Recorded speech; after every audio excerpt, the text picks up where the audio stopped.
Sir, എനിക്ക് തൊട്ട് മുമ്പ് പ്രസംഗിച്ച ശ്രീ ടി സിദ്ദീഖ്, എൻ്റെ ബഹുമാനപ്പെട്ട സുഹൃത്തും സഭയിലെ അംഗവും വയനാട് ജില്ലയിൽ നിന്നുള്ള അംഗമാണ്.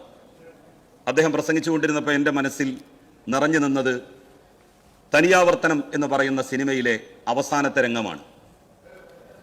തനിയാവർത്തനം സിനിമ സിദ്ദീഖ് കണ്ടിട്ടുണ്ടാകും, പ്രതിപക്ഷാംഗങ്ങളും കണ്ടിട്ടുണ്ടാകുമെന്നാണ് ഞാൻ മനസ്സിലാക്കുന്നത്. ആ സിനിമയിൽ മമ്മൂട്ടി എന്ന കഥാപാത്രം ഭ്രാന്തനാക്കപ്പെടുന്നുണ്ട്. ഭ്രാന്തനാക്കപ്പെട്ട മമ്മൂട്ടിക്ക് ചോറിൽ വിഷം കലർത്തി അമ്മ നൽകി. അമ്മയും ആ വിഷച്ചോറുണ്ട് മരിക്കുന്ന ഒരു രംഗമുണ്ട്. വളരെ ഹൃദയസ്പർക്കായിട്ടുള്ള രംഗം. സത്യത്തിൽ സമാനമായ രംഗമാണ് വയനാട്ടിലെ DCC ട്രഷറർ വിജയന്റെ കാര്യത്തിലും സംഭവിച്ചത്.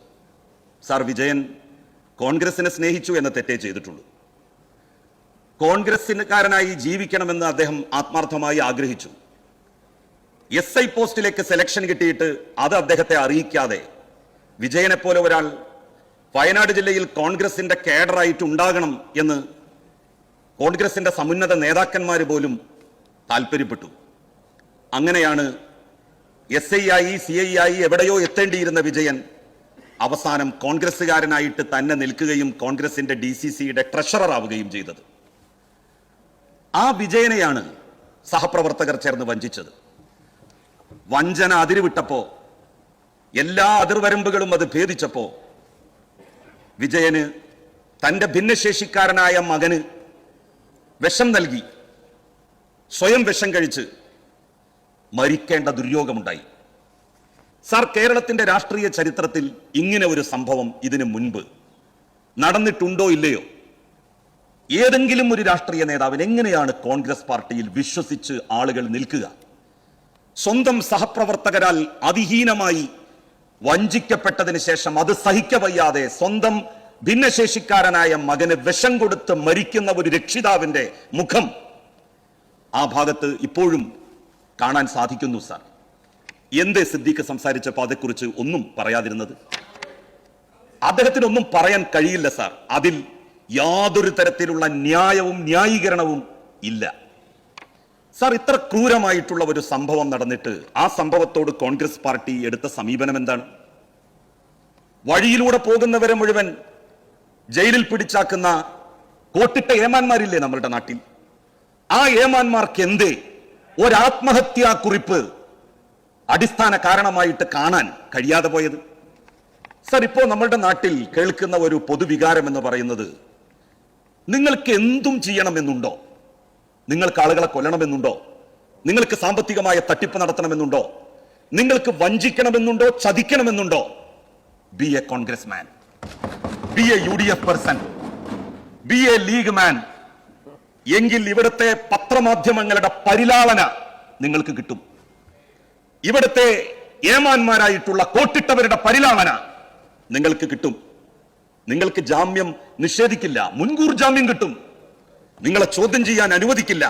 കാരണം നിങ്ങൾ കോൺഗ്രസോ ലീഗോ UDF ആയിക്കോളൂ. നിങ്ങൾ കമ്മ്യൂണിസ്റ്റ് പാർട്ടിയുടെ ഇടതുപക്ഷത്തിന്റെ ഭാഗത്താണ് നിൽക്കുന്നതെങ്കിൽ നിങ്ങൾക്കൊരു പരിഗണനയും കിട്ടില്ല. You will be jailed. അത് ഒരു തെളിവില്ലെങ്കിലും നിങ്ങൾ ജയിലിൽ അടക്കപ്പെടും എന്ന സന്ദേശമാണ് കുറച്ചു കാലമായി നമ്മളുടെ സംസ്ഥാനത്ത് പലരും നൽകിക്കൊണ്ടിരിക്കുന്നത്. പലരും. സാർ, എത്രമാത്രം ക്രൂരമായ സംഭവമാണ് വയനാട്ടിൽ നടന്നത്?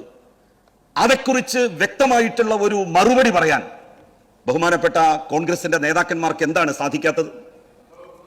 അവസാനം എന്താണ് KPCC പ്രസിഡന്റ് പറഞ്ഞത്? അദ്ദേഹം പറഞ്ഞത്, വിജയനെ സംബന്ധിക്കുന്ന കാര്യങ്ങൾ ഞങ്ങൾ അന്വേഷിക്കും. അവസാനം ഗോവിന്ദൻ മാസ്റ്റർക്ക് പറയേണ്ടി വന്നില്ലേ, കോൺഗ്രസെ നിങ്ങൾ വിജയന്റെയും കുടുംബത്തിന്റെയും സാമ്പത്തിക ബാധ്യത തീർത്തില്ലെങ്കിൽ ഞങ്ങൾ അത് ഏറ്റെടുക്കുമെന്ന്? അപ്പോഴല്ലേ നിങ്ങൾക്കൊരു അനക്കമുണ്ടായത്? ഇങ്ങനെ വഞ്ചിക്കുന്നവരുടെ, ചതിക്കുന്നവരുടെ കൂടാരമായി എങ്ങനെയാണ് കോൺഗ്രസ് പാർട്ടി മാറുന്നത്? സിദ്ദീഖ് അതിനെക്കുറിച്ച് ആലോചിക്കണം എന്നാണ് എനിക്ക് പറയാനുള്ളത്. സാർ, നമ്മളുടെ രാജ്യത്ത് വർഗീയവാദികൾ, വിഭാഗീയവാദികൾ, മതഭ്രാന്തന്മാർ, അവർ രാജ്യത്തിന്റെ ഐക്യവും സാമുദായിക മൈത്രിയും തകർക്കാൻ വേണ്ടിയിട്ടുള്ള നിഗൂഢമായ നീക്കങ്ങൾ നടത്തിക്കൊണ്ടിരിക്കുന്നു.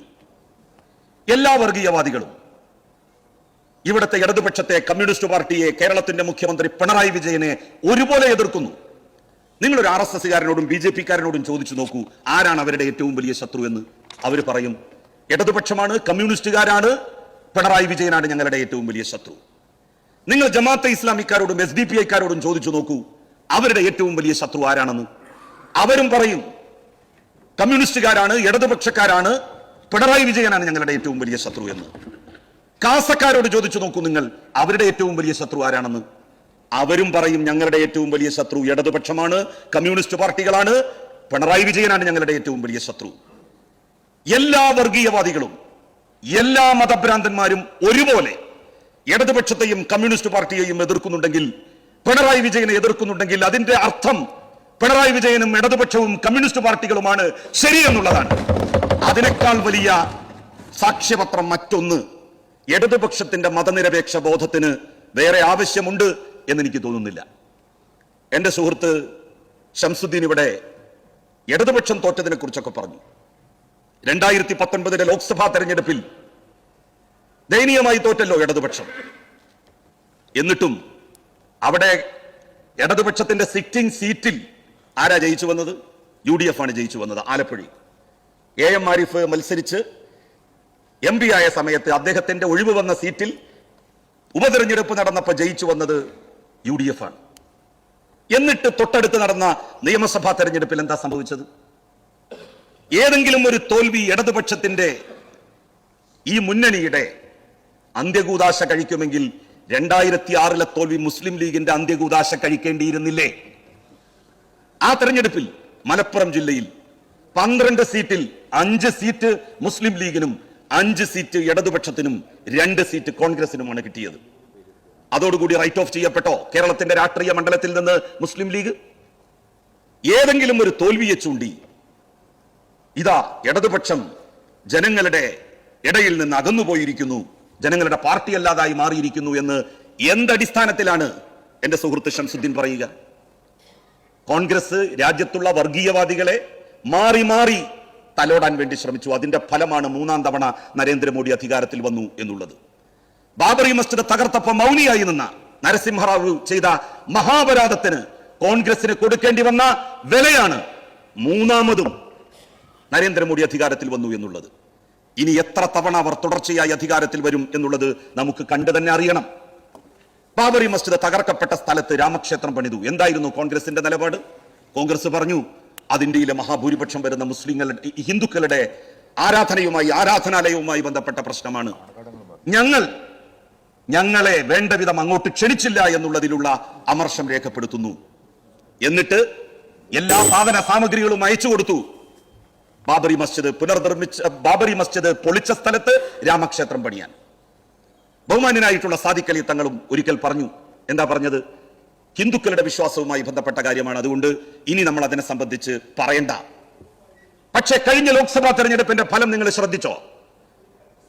രാജ്യം മുഴുവൻ BJP അവരുടെ അധികാരാരോഹണത്തിന്റെ ഏറ്റവും വലിയ തുറുപ്പ് ചിട്ടായി ഉപയോഗിച്ച രാമക്ഷേത്രം നിലകൊള്ളുന്ന അയോധ്യ ഉൾപ്പെടുന്ന ഫൈസാബാദ് പാർലമെന്റ് മണ്ഡലത്തിൽ BJP ദയനീയമായി തോറ്റു. ഇന്ത്യയിലെ ജനങ്ങളെ മനസ്സിലാക്കാൻ കോൺഗ്രസിന് ഇനിയും കഴിയാതെ പോകുന്നത് എന്തുകൊണ്ടാണ്? ഇന്ത്യയിലെ ജനങ്ങൾ മതനിരപേക്ഷതയെ അതിലൊരു കലപ്പുമില്ലാതെ നെഞ്ചോട് ചേർത്ത് വെക്കണമെന്ന് ആഗ്രഹിക്കുന്നവരാണ്. രാജ്യം മുഴുവൻ രാമക്ഷേത്രം പറഞ്ഞു വോട്ട് പിടിച്ച BJPയുടെ സ്ഥാനാർത്ഥി 54,000 വോട്ടുകൾക്കാണ് തോറ്റ് തുന്നം പാടിയത്. രാമക്ഷേത്രം പണിത മണ്ണിൽ, അയോധ്യ ഉൾപ്പെടുന്ന ഫൈസാബാദിൽ. അതാണ് ഇന്ത്യയിലെ ജനങ്ങൾ. അതാണ് ഇന്ത്യയിലെ ജനങ്ങളുടെ മതനിരപേക്ഷ മനസ്സും മതേതരമായിട്ടുള്ള ബോധവും.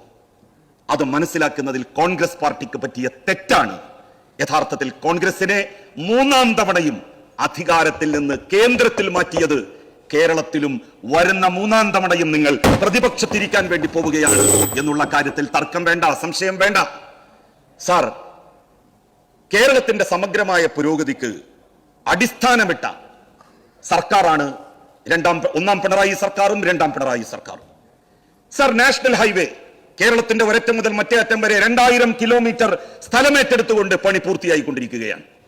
ആ നാഷണൽ ഹൈവേയിലൂടെ യാത്ര ചെയ്യുന്ന ഏതെങ്കിലും ഒരു യാത്രക്കാരൻ ഇടതുപക്ഷത്തിനെതിരായി വോട്ട് ചെയ്യുമെന്ന് ബഹുമാന്യനായ തിരുവഞ്ചൂരെ അങ്ങേക്ക് പറയാൻ സാധിക്കുമോ? പിണറായി വിജയൻ എന്ന് പറയുന്ന ഒരു മനുഷ്യന്റെ നെഞ്ചൂക്കും ചെങ്കൂറ്റവും ഇല്ലായിരുന്നു എങ്കിൽ ആ നാഷണൽ ഹൈവേ ഇവിടെ യാഥാർത്ഥ്യമാകുമായിരുന്നോ? 2000 ഏക്കർ ഭൂമി ഏറ്റെടുക്കാൻ കഴിയുമായിരുന്നോ? UDF സർക്കാർ ഇത് നടക്കില്ലെന്ന് പറഞ്ഞ് പൂട്ടിവെച്ച പദ്ധതിയല്ലേ ഇത്? ഗെയിൽ വാതക പൈപ്പ് ലൈൻ യാഥാർത്ഥ്യമാക്കിയില്ലേ? കൊച്ചി-ഇടമൺ പവർ ഹൈവേ കേരളത്തിൽ പവർ കട്ടില്ലാത്തത് എന്തുകൊണ്ടാണ്? ഒന്നാം പിണറായി സർക്കാരിന്റെ കാലത്ത് കൊച്ചി-ഇടമൺ പവർ ഹൈവേ യാഥാർത്ഥ്യമായി. അതുകൊണ്ടാണ് ഇവിടെ പവർ കട്ടില്ലാത്തത്. വിഴിഞ്ഞം തുറമുഖം ഇല്ലാതാക്കാൻ വിഴിഞ്ഞത്തെ പോലീസ് സ്റ്റേഷൻ ആക്രമിച്ചില്ലേ? പലരെയും ഇറക്കി വിട്ടില്ലേ ബോധപൂർവം? അവിടെ പകച്ചു നിന്നോ സർക്കാർ? പിണറായി വിജയൻ നെഞ്ചൂക്കോടെ നെഞ്ചു വിരിച്ചു നിന്നു. ആ ചെങ്കൂറ്റത്തിന്റെ പിൻബലത്തിലാണ് കേരളത്തിന്റെ വികസനത്തിന്റെ 4 പില്ലറുകൾ ഉയർത്തപ്പെട്ടിരിക്കുന്നത് എന്നുള്ള ഓർമ്മ നിങ്ങൾക്ക് വേണം എന്ന് അഭ്യർത്ഥിച്ചുകൊണ്ട് ഈ നയ പ്രഖ്യാപനത്തിനുള്ള നന്ദി പ്രമേയത്തെ ഞാൻ അനുകൂലിക്കുന്നു സാർ.